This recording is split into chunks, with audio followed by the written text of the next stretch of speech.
Did you know that according to a 2024 study, the total cost of owning an electric vehicle is 30% higher than a comparable gas car?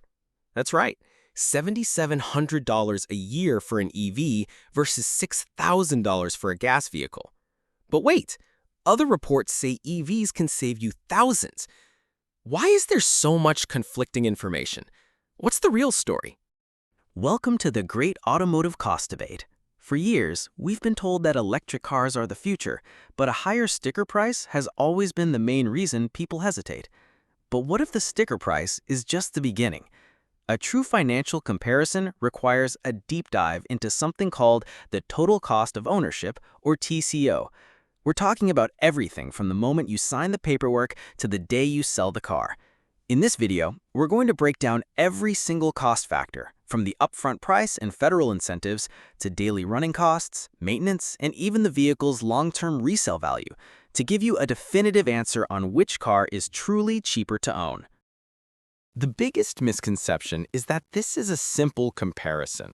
It's not. On the surface, the numbers seem to favor gas cars. As of April 2025, the average new EV sold for about $59,205, while the average gas-powered car was around $48,699.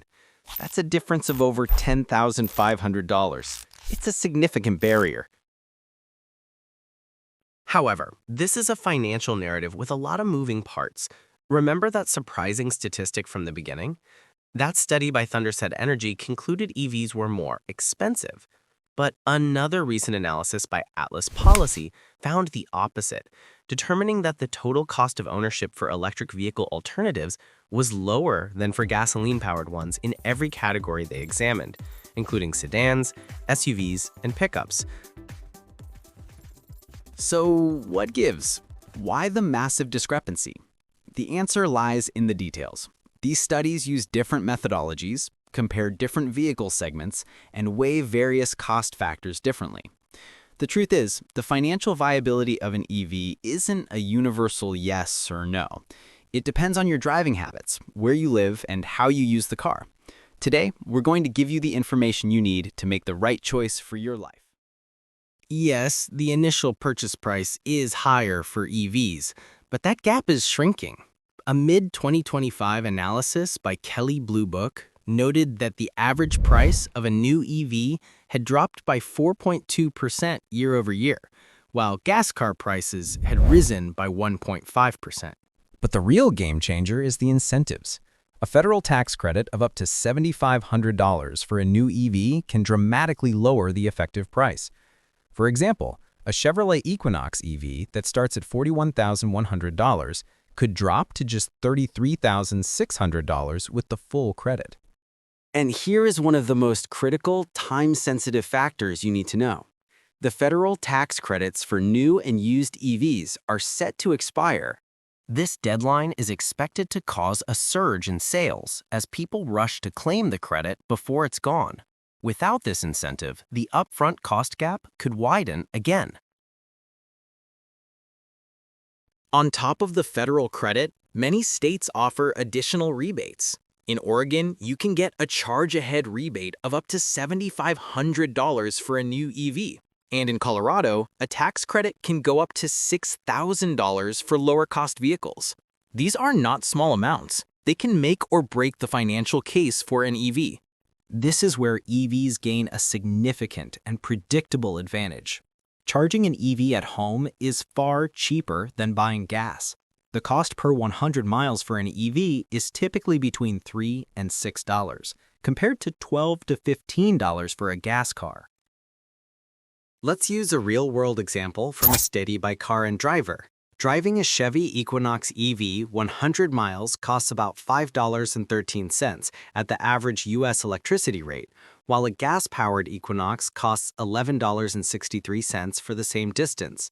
That's an annual savings of over $1,200 for a driver traveling 15,000 miles per year. But this is where the nuance comes in. Home charging is the gold standard, with average residential electricity rates around 16 cents per kilowatt hour. However, if you rely on public fast charging stations, your costs can double or even triple. ranging from 30 cents to as high as 69 cents per kilowatt hour. In fact, fast charging a GMC Hummer EV in Hawaii can cost more than fueling a comparable Ford F-150 Raptor R. So if you're an urban apartment dweller who can't install a home charger, your long-term savings might not be as high as someone with a garage. EVs are celebrated for their reduced maintenance needs, and the data supports it. An EV costs approximately half as much as a gas car to maintain over its lifetime. This is because there are no oil changes, no spark plugs, no timing belts, and a regenerative braking system that dramatically extends the life of your brake pads. Over a 15-year period, this can add up to over $5,000 in savings. But there's a catch. While routine maintenance is cheaper, the average repair claim is more expensive. According to insurance data, the average repair claim for an EV in the first quarter of 2024 was $6,066, which is 29% higher than the average $4,703 claim for a gas car. This is not because EVs are breaking down more often, but because repairs are more complex, often requiring the high-voltage battery to be de-energized, which adds labor hours. Now, let's address the most common fear: battery replacement. Modern EV batteries are engineered to last 10 to 20 years, far exceeding the average vehicle ownership period of 12.6 years. Most manufacturers offer robust warranties of 8 to 10 years or 100,000 to 150,000 miles. While a replacement can be expensive, ranging from $5,000 to $20,000, it is a rare occurrence for the first owner, and costs are projected to fall in the future. Depreciation is a hidden cost of car ownership. Historically, EVs have depreciated faster than gas cars, with some models losing up to half their value in just 3 years. This was largely due to rapid technological improvements and a high volume of leased cars entering the used market. However, this trend is changing. The used EV market is quietly thriving, with strong demand and stabilizing prices. The price gap between used EVs and gas cars is now less than $2,000. Over 70 models are now available on the used market. For budget-conscious buyers, a third of the used EV inventory is priced under $25,000. A new analysis even shows that used EVs that are eligible for tax credits are selling 6 times faster than non-eligible vehicles of a comparable price. This means the historical risk of high EV depreciation is diminishing as the market matures. So, with all this data, what's the final verdict? Is an EV cheaper? The answer is yes for the right person. Scenario 1. The long-term commuter. If you plan to keep your car for 7 years or more and drive a significant number of miles, an EV is the clear financial winner. The compounding savings on fuel and maintenance quickly overcome the higher upfront cost. Over a 7 to 15-year ownership period, EV drivers typically save between $7,000 and $11,000. Scenario 2. The short-term buyer. If you're someone who trades in their vehicle every 1 to 3 years, a gas car may still be the more financially sound choice. The initial price and historical depreciation may outweigh the limited TCO savings you accumulate in such a short period. Scenario 3. The rural homeowner versus the city dweller. A homeowner with access to a garage and an affordable home charger will realize the maximum savings and make their TCO case a slam dunk.